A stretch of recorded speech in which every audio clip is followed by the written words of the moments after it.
Alright, back for another beer review, and today I'll be reviewing yet another beer from Hop Butcher for the World, and they're out of Chicago, Illinois, and this is their Dese, Dem, and Dose.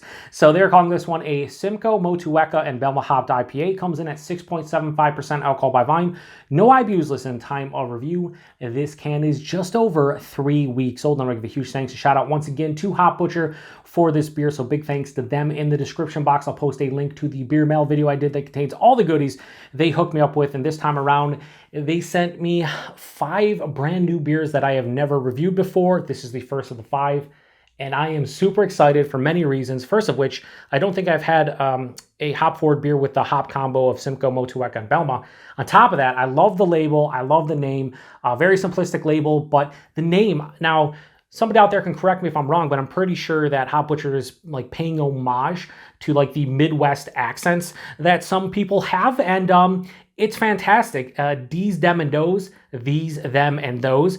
And the first time I was really introduced to like an exaggerated Midwest accent, being as old as I am, the early 90s on Saturday Night Live, they had Bill Swirsky's Superfans, and you should all know it from Da Bears, and they had the exaggerated like Midwest accent, Chicago accent, and I just love it. I love that they named a beer this, and yeah, I'm super excited about this one. I don't know really what to expect from it. Do not look at the tasting notes. If I remember, I'll read them at the end of the review. I've been doing a pretty good job lately with it, but sometimes I forget, and if I do, that's on this guy. So anyway, let's get it in the glass, see what we got going on. Oh, so that's not crystal clear, but I thought this would be a haze boy, you know, Simcoe, Motueka, and Belma. But no, this is more of a clear beer. Kind of surprising, but I'm into it. Let's do this. So yeah, it's not super clear, but there is a little bit of clarity there. Yeah. Has a ton of carbonation. This glass has the etching, but I guess just because I drink mostly hazies from Hop Butcher is what they produce and what they send to me, I don't notice carbonation, but this has a lot of carbonation. It has that golden yellow color. Had about a finger and a half of a soap sudsy bright white head that is dissipating a little bit, but I did not think this was going to be you know, clear beer to some extent. I thought it was going to be like this. It's probably going to look more hazy on camera, but in person definitely has some clarity. Anyway, let's get nose. So this kind of has like an old school, like, I don't want to say West Coast, but just like an old school American IPA vibe to it. It has a lot of fresh citrus, more rindy, pithy, zesty, orange, tangerine, maybe lemon. There's a little bit of a pine kick too, like a resinous pine. Now, I think I'm getting a little bit of melon too from it. The Belma is one of those hops that the first time I ever had it, I got strawberry and watermelon on it. Over the years, as breweries used it less and less, and then you'd see it occasionally, I didn't get as much strawberry, but I do still get melon. Not necessarily watermelon, but just a nondescript melon, right? And that's what I'm getting here. Maybe like watermelon closer to the rind, like the white part. Yeah, it smells kind of interesting. It smells like, again, an old school American IPA with that hint of that, like that refreshing kind of watermelon quality. Smells sweeter. Maybe a little bit of like an underlying like crackery, bready malt bill too. Yeah, this is unique for Hop Butcher. Like there's not many beers I've had from them that kind of smell like this. Anyway, I'm getting into it. I need to get. I'm trying to say 7 things at once and said nothing. I want to get into this, so let's do it. Cheers, everybody. Thanks to Hop Butcher. Why do people watch me? Why? There's just no reason.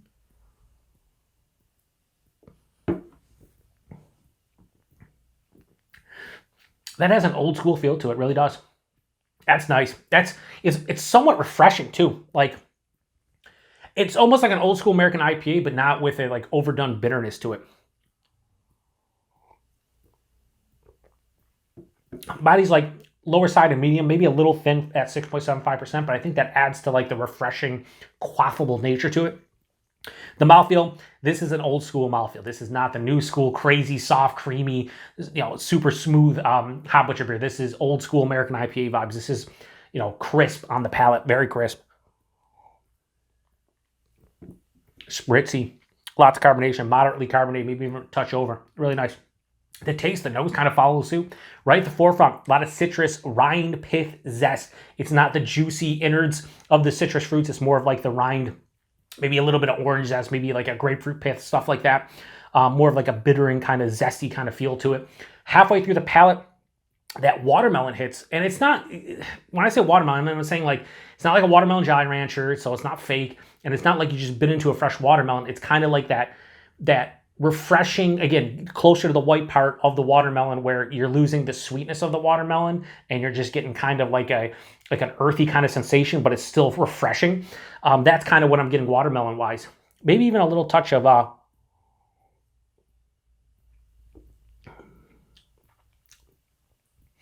maybe a little touch of like maybe a passion fruit or a pineapple. Very, very small, very minute.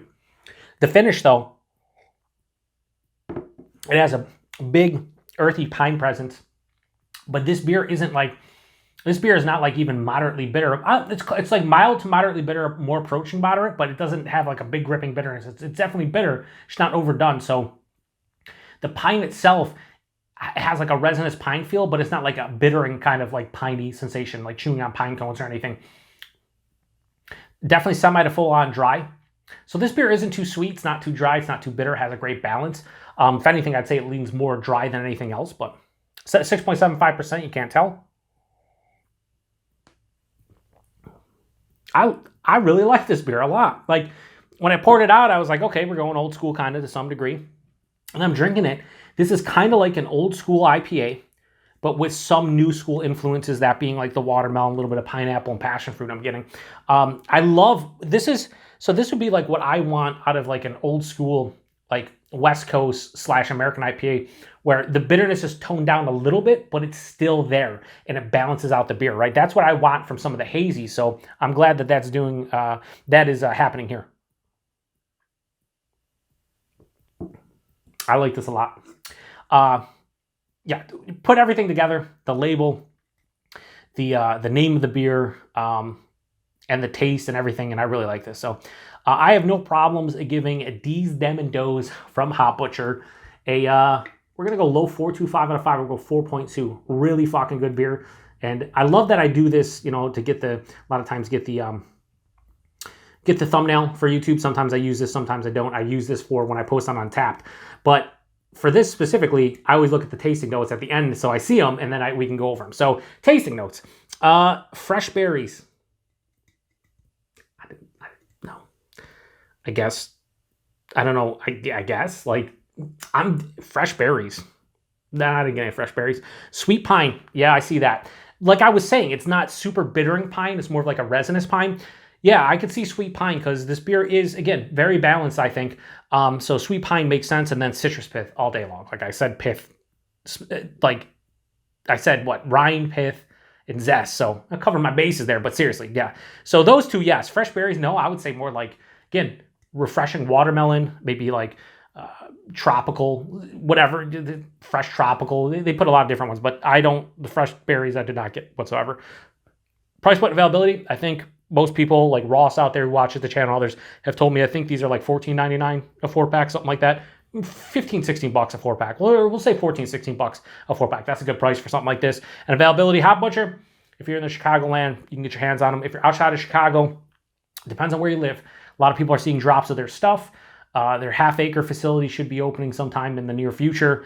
And yeah, I mean, I have UK friends telling me they can get Hop Butcher stuff. So again, I'll always say this about Hop Butcher now for like the last 6 months. If you really want to try out their stuff, you can make it happen. They're not whales. You don't have to, even if you trade with somebody, like you don't have to give up a whole lot for them. They're just, they're kind of shelfies in Chicago. Great shelfies, but you can get your hands on them. You go to Benny's, you can get their stuff in other places as well. So if you want to try Hop Butcher, you can make it happen. Just a little bit of effort, and you can get your hands on them. So yeah. Anyway, especially I'm talking about people here in the U.S. specifically. I can't speak for outside the U.S. But if you're in the U.S. and you don't get Hop Butcher locally, you can definitely get your hands on them. So huge thanks to Hop Butcher once again for this beer. Thanks to everybody stopping by for another beer review here on the Beer Patrol. If you've had this one before, post in the comment section. Let me know what you thought about it. What is that? I just love the fact that this is the name of the beer. Like, fucking awesome. So anyway, till the next one. Cheers.